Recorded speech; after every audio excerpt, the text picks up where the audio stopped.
അത് കാരണം എങ്ങനെ പോയാലും കോമ്പറ്റീഷൻ തീർച്ചയാണ്. അതേപോലെ ഇപ്പോൾ നമ്മുടെ സിഒ ചോദിച്ച പോലെ തീർച്ചയായിട്ട് കുറച്ച് ദിവസങ്ങളായിട്ട് നിങ്ങളുടെ ഡിസ്കഷൻ പോകുന്നുണ്ട്. ഇപ്പോൾ ഞാൻ പറയാനുള്ളത്, ഇനി വരുന്ന ടെക്നോളജി നമ്മൾ എങ്ങനെ ഉപയോഗിക്കാൻ പോകുന്നു. ശരിക്കും പറഞ്ഞാൽ സി ബാൻഡ് അതൊരു സാറ്റലൈറ്റ് വഴിയായിട്ട് സക്സസ് ഇല്ല എന്നൊക്കെ പലരും പറഞ്ഞു. ഗൈഡ്സൊക്കെ ചെയ്തിട്ടുണ്ടായിരുന്നു. ഇപ്പോൾ GTP അതിൻ്റെ പ്രൊപ്പോസൽ പ്ലാനൊക്കെ ഉണ്ട്. കാരണം ബാൻഡ്വിഡ്ത്ത് കാസ്റ്റ് അത് ഏറ്റവും വലിയ പ്രധാനമായിട്ടുള്ള ഒരു ലാഭമാണ്. കേരള വിഷൻ ബാൻഡ്വിഡ്ത്ത് കാസ്റ്റ് അത്ര വലിയ പ്രശ്നമില്ല. പക്ഷേ ഇന്ത്യ മുഴുവനും GTP ഹാവ് ബൈ ഡൺ എന്നെ പോലെ TCCL പോன்ற കമ്പനികൾക്ക് ബാൻഡ്വിഡ്ത്ത് ഒരു മാസം ഞാൻ മാത്രം 2,50,00,000 രൂപ ഒരു മാസത്തിന് ബാൻഡ്വിഡ്ത്തിന് വേണ്ടിയിട്ട് അടയ്ക്കുന്നുണ്ട്. ഓരോ ലൊക്കേഷനും 2 gig എടുക്കുമ്പോൾ 10 ലക്ഷം രൂപ ഞങ്ങൾ അടയ്ക്കുന്നുണ്ട്.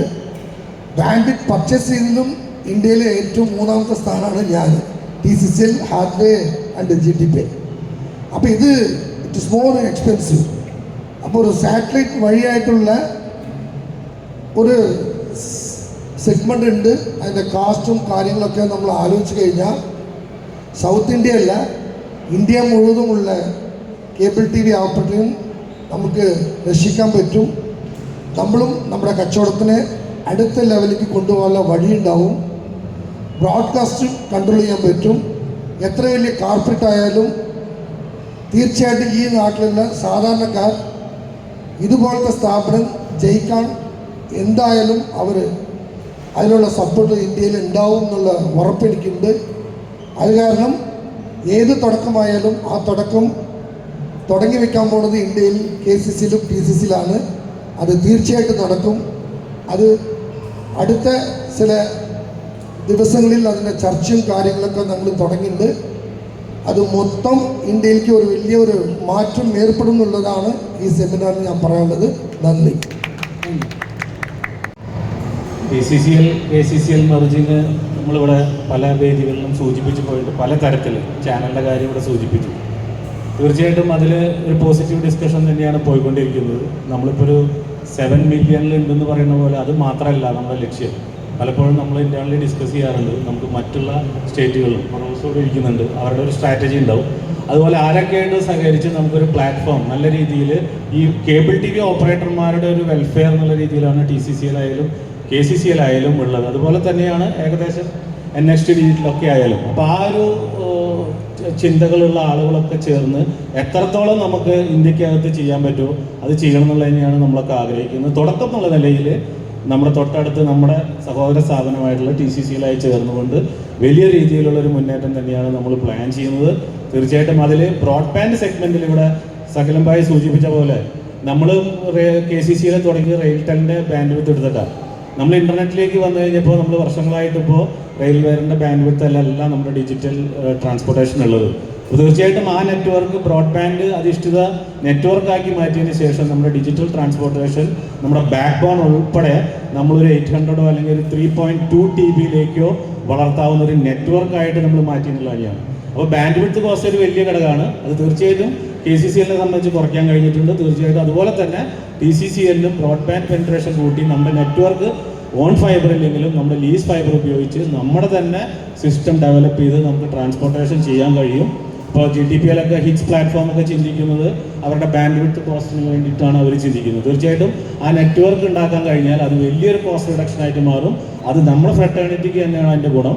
അപ്പോൾ മാക്സിമം ഓപ്പറേറ്റർമാർക്ക് അത് ഗുണകരമായ രീതിയിൽ TCCLൻ്റെ നെറ്റ്വർക്കും നമ്മൾ സഹകരിച്ചുകൊണ്ട് ആ രീതിയിൽ കോസ്റ്റ് റിഡക്ഷനൊക്കെ വരുത്താൻ കഴിയും. അത് ഇന്ത്യക്ക് എല്ലാ സ്ഥലത്തും കഴിയുമെന്നുള്ളത് തന്നെയാണ് നമുക്കിവിടെ ഈ കൊച്ചു കേരളത്തിൽ പ്രവർത്തിച്ചതിൻ്റെ ഇതിൽ ലാഭകരമായിട്ട് അത് കൊണ്ടുപോകാൻ കഴിഞ്ഞിട്ടുണ്ട്. ആ മോഡൽ മറ്റുള്ളതിലേക്കും നമുക്ക് പ്രയോജനപ്പെടുത്താം. Thank you. വളരെ വിശദമായിട്ട് ചർച്ച ചെയ്തു. ഒരു കൺക്ലൂഡിങ് റിമാർക്കോടുകൂടി ഈ ചർച്ച ഇവിടെ അവസാനിപ്പിക്കാം. എൻ്റെ അഭിപ്രായത്തിൽ ഈ ബിസിനസ്സിനെ മുന്നോട്ട് പോകേണ്ടത് കേബിൾ ഓപ്പറേറ്റേഴ്സാണ്. കാരണം ജിയോ കേരളത്തിൽ വലിയ ശ്രമങ്ങൾ നടത്തിയെങ്കിലും നമ്മുടെ കേബിൾ ഓപ്പറേറ്റേഴ്സും കസ്റ്റമറുമായിട്ടുള്ള ബന്ധമാണ് ഈ ബിസിനസ്സിനെ ഇവിടെ നമുക്ക് റീറ്റെയിൻ ചെയ്യാൻ കഴിയും. ജിയോയുടെ ത്രെട്ടിൽ നിന്ന് കേരളം രക്ഷപ്പെട്ടിട്ടുണ്ടെങ്കിൽ അതിന് പ്രധാന കാരണം ഇവിടുത്തെ കേബിൾ ഓപ്പറേറ്റേഴ്സും അവരുടെ ഡെഡിക്കേഷനും അവരെ കസ്റ്റമർ ഓറിയൻറ്റഡ് സർവീസും. കൂടാതെ KCCL പോലുള്ള കമ്പനി നടത്തിയ ടെക്നോളജിക്കൽ ഇന്നോവേഷൻസ്, ടെക്നോളജിക്ക് കൊടുത്ത പ്രാധാന്യം.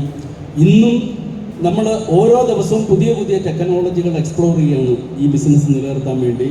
തീർച്ചയായിട്ടും ഈ വലിയ ഒരു സെഗ്മെൻറ്റ് കേബിൾ ഓപ്പറേറ്റേഴ്സ് എന്ന് പറയുന്ന ഏകദേശം 2 ലക്ഷത്തോളം വരുന്ന ഇന്ത്യയിലെ കേബിൾ ഓപ്പറേറ്റേഴ്സ്, കേരളത്തിൽ ഏകദേശം 10,000-ഓളം വരുന്ന കേബിൾ ഓപ്പറേറ്റേഴ്സ്, ഇവർ ടെക്നോളജിക്കലി ടാലൻറ്റഡ് ആയാൽ, ഇവർ ഡെഡിക്കേറ്റഡ് ആയാൽ, ഇവർ കസ്റ്റമർക്ക് വേണ്ടി 24 മണിക്കൂറും പ്രവർത്തിച്ചാൽ, ഇവർ കണ്ടന്റ് ഡെവലപ്മെൻറ്റിലും പുതിയ പുതിയ ടെക്നോളജി, ഇപ്പോൾ IoT പോലുള്ള ടെക്നോളജി, ബ്രോഡ്ബാൻഡിൻ്റെ പുതിയ പുതിയ ടെക്നോളജികളൊക്കെ വഴി കസ്റ്റമർക്ക് ബെറ്റർ സർവീസ് കൊടുത്താൽ ഒരു ജിയോയ്ക്കും ഒരു ഡിസ്നിക്കും ഒരു മേർജറിനും നമ്മളെ തൊടാൻ പറ്റില്ല.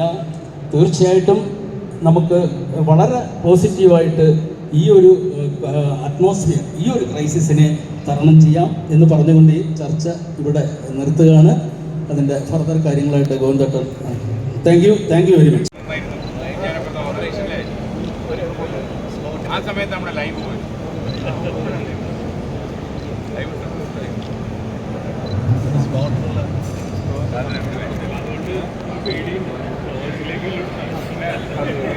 അവിടെ ഉണ്ട് കയ്യിലുണ്ട്.